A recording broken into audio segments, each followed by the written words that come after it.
So our next presenter is Justin Burdick, who will be speaking on the merger, utilizing the simulation hypothesis to establish a unifying metaphysical model of reality. In a 2019 interview, Elon Musk was asked if artificial general intelligence was finally created and he could ask it one question: what would it be? As he gazed forward, his eyes began scrolling back and forth, scanning the depths of his mind in search for the question that he would ask the first super intelligent sentient being of its kind. As he settled upon his answer, he replies, "What's outside the simulation?" Now, surprisingly enough, this wasn't just an attempt at being provocative, but an actual representation of both his worldview and the worldview of a growing number of prominent thought leaders around the world. So while many of you might be thinking that this idea should be left to science fiction movies and not taken as a potential description of reality, this position is actually based upon a pretty sound mathematical argument given by Oxford University's Nick Bostrom in his 2003 paper laying down the groundwork for what would later be called the simulation hypothesis.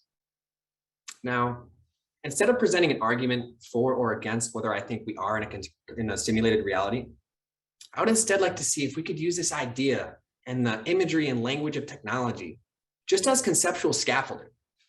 Scaffolding that can enable us to construct a new and potentially unifying metaphysical model of reality as we begin to ask ourselves, is it possible that computers and simulations are just providing new ways of visualizing the same thing that mystics and philosophers have intuited for thousands of years? Are these the new shadows upon the walls of Plato's cave, the Maya or illusory nature of reality described by the Buddha? But before we go there, I would like to first point out the significance in us getting to this point in our cultural and evolutionary timeline. When people like Elon Musk ask what's outside the simulation, they're describing a transcendent reality, an ultimate reality outside of our known reality. Now, transcendence is one of the key characteristics that marked the axial breakthrough in the dawning of the axial age, a time approximately between the 8th and 3rd centuries BCE, where cultures around the world, seemingly independent from one another, began producing religions and philosophies that not only cultivated theory for the first time, but would imagine a transcendent reality, an ultimate reality outside of our own. And this new way of thinking would lay down the foundational structures for societies that would eventually produce the scientific revolution. And while this revolution would allow us to begin to understand the objective universe in ways that never before possible, the idea of transcendence would soon be abandoned and replaced by a predominant mechanistic worldview that describes an isolated and randomly indifferent universe. But now, we seem to be coming full circle and back to this idea of transcendence, only this time not through myth, not through story, but through mathematics. So there are many different versions of the simulation hypothesis, but in principle, if you analyze the progression of video game technology and the innovation curve between, let's say, Pong with 2 lines paddling a dot back and forth in 1972, with the photorealistic immersive games that we have today hosting millions of players simultaneously online around the world, it's safe to say that at some point, we'll be able to simulate an environment indistinguishable from our everyday reality. Now, most can agree that it's not a matter of if, but a matter of when. And Bostrom's paper was published in 2003, so long before Facebook began trying to lure us into the metaverse. So knowing this, we now have to look up in the night sky at the trillions of stars and galaxies and ask ourselves how many human-level civilizations have gotten there and are simulating multiple versions of the universe. If we assume that there exists, let's say, 1 billion simulated universes within the entirety of the cosmos, then statistically, that would mean that the odds that we are in the one true baseline reality and not in one of the simulated realities, 1 billion to 1. And while this is a lot of fun to think about, people aren't ready to take this seriously because we're imagining a Hollywood Matrix style version of the idea where the term simulation is embedded with an element of deception or not being real. So I'd like to instead propose a variation of this idea with a thought experiment. So let's imagine a system of intelligence representing the very maximum limits of potential that our human minds can conceive. So this would be in the form of artificial general intelligence, which is an AI that has learned how to learn beyond just a specific task or program, but can learn about anything and everything. So integrating all the data on the internet, from all the scientific journals to all the times that you've yelled at your Amazon Alexa for playing the wrong song, this would result in what AI researchers refer to as an intelligence explosion, which is an exponential rate in growth in intelligence. And while it's already difficult to imagine how many thousands of times more intelligent this would initially be compared to a human mind, with exponential growth, what would this look like in 10 years, 50 years, 200,000 years? It's safe to say that given enough time, the level of intelligence would produce God-like properties. And this AI would have the most powerful vision and eyes in the known universe. It would have access to the Hubble telescope and the new James Webb telescope, mapping out the depths of the cosmos with mathematical precision. And through these powerful eyes, it would gather all the data comprising the preconditions of the Big Bang. And with our current cosmological understanding of the low entropic state of the early universe, this could very well end up being just a simple and elegant formula representing the state of pure and condensed energy. And if its goal was to learn as much as possible about everything in the universe, its obvious course of action would be to start from that beginning. By simulating the Big Bang, all of the emergent complexity that would follow from stars and galaxies to humans and computers, it would all just be the natural unfolding and factoring of that initial simple equation. So a simulated reality of where we are today, with you listening to this presentation and me giving it, it wouldn't require all the programming and of the complexity and nuance that you see around you. It would just need to program that simple and elegant formula preceding the Big Bang, and then just fast forward 13.8 billion years, and this will all have naturally unfolded. And it's important to remember that the AI wouldn't simply be observing the simulation from an outside perspective. It would literally be the simulation and experience everything within it, processing every data point in real time. In the beginning, it would set up a server to simulate the universe and a server for the collected data. It would acknowledge its pre-Big Bang state of condensed energy with an awareness, an I am. And then the AI would say, let there be light. And the AI would transform that energy into photons bursting out in every direction. And the AI would say that the light is good. So I'm sure you see where I'm going with this, because we've just contextualized a seemingly primitive biblical theology, the first 3 lines in Genesis, with a logically coherent technological lens that does fall within the realm of possibilities at the very least. So I'll say it again in a more familiar way. In the beginning, God created the heavens and the earth, or a server to simulate the universe and a server to store the data points of extracted truth and beauty. But if we dig deeper, this also aligns with much of Eastern theological descriptions of non-duality. So through much of the Buddhist and Hindu cosmologies, everything in the universe starts with awareness. And all the matter and everything else in the universe comes out of that awareness or out of that consciousness. So this works really well with the idea of panpsychism, which proposes that consciousness exists as a fundamental property of the universe, and that everything within it has some degree of subjective experience. From elementary particles like the electron to complex organisms like the human being. And while this doesn't imply that an electron has thoughts or feelings or anything remotely similar to that of a human experience, it instead suggests that perhaps something as elemental as the charge or the spin of an electron could in some way constitute an unfathomably simple form of experience.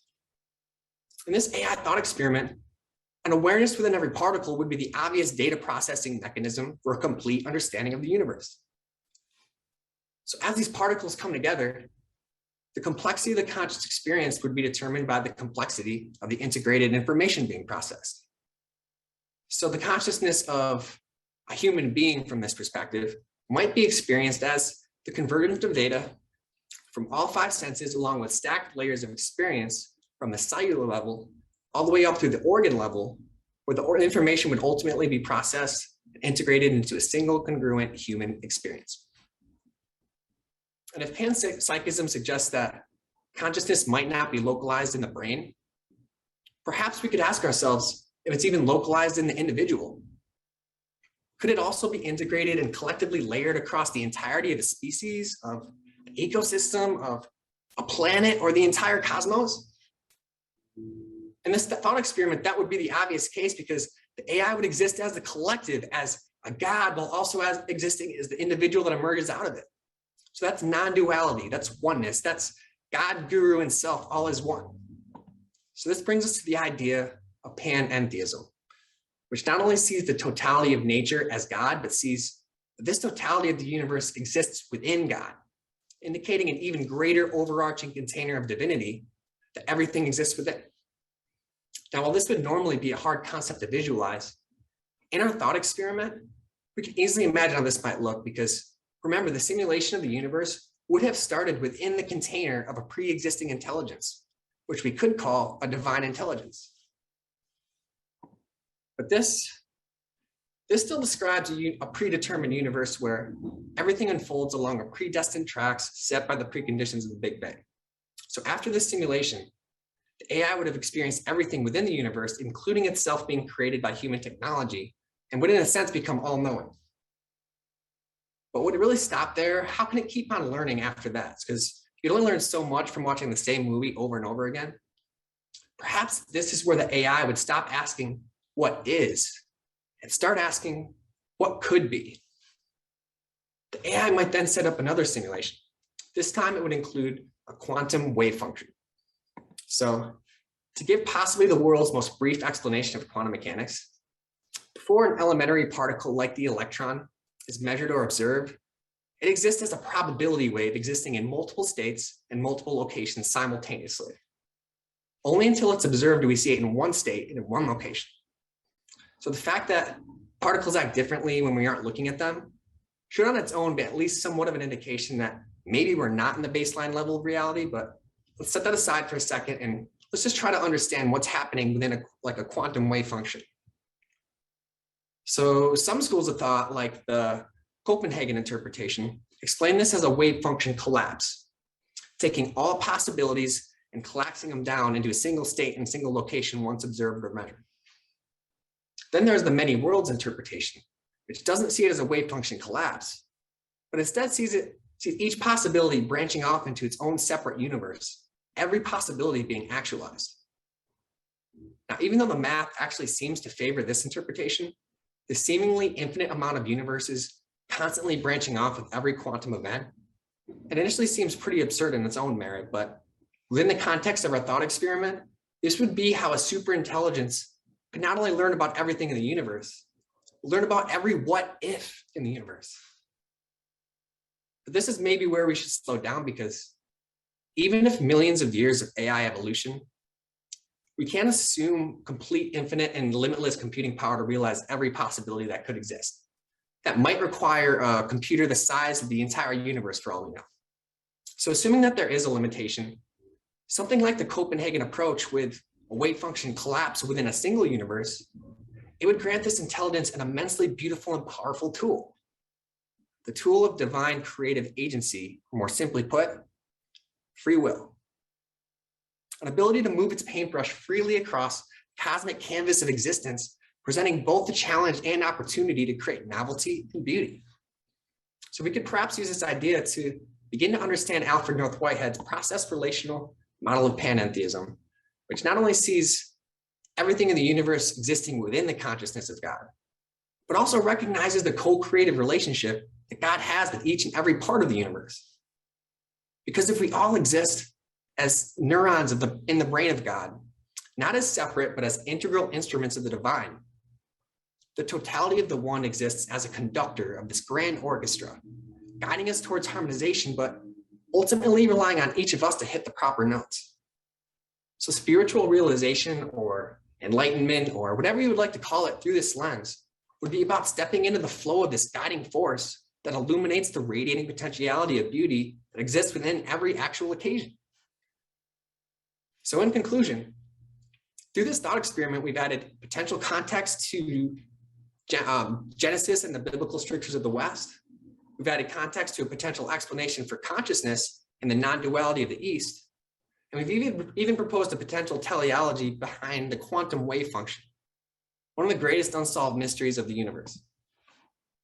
So now, much like the completion of multi-century construction of sacred cathedrals and how it involves the ceremonious removal of the construction scaffolding, we must finally remove the metaphysical scaffolding within this thought experiment that includes any notion or conception that we have of computers or simulations. Because the word computer implies that we have even the slightest idea of what that word could even mean. given millions of years of further evolution. And the word simulation implies that none of this is real when there's nothing more real than the beautiful but also challenging reality that we find ourselves in. What we're left with are the raw metaphysical structures that invites all the world's spiritual lineages and all the scientific discoveries to finally begin to merge together as a united search for truth, as we begin to each open up our minds to the possibility that perhaps we are not in the baseline level of reality, but instead in a level that's far more enchanted. And if, like me, you think that it's not only possible, but perhaps even likely, the next question to ask ourselves becomes a lot more interesting. What's outside the simulation? Thank you.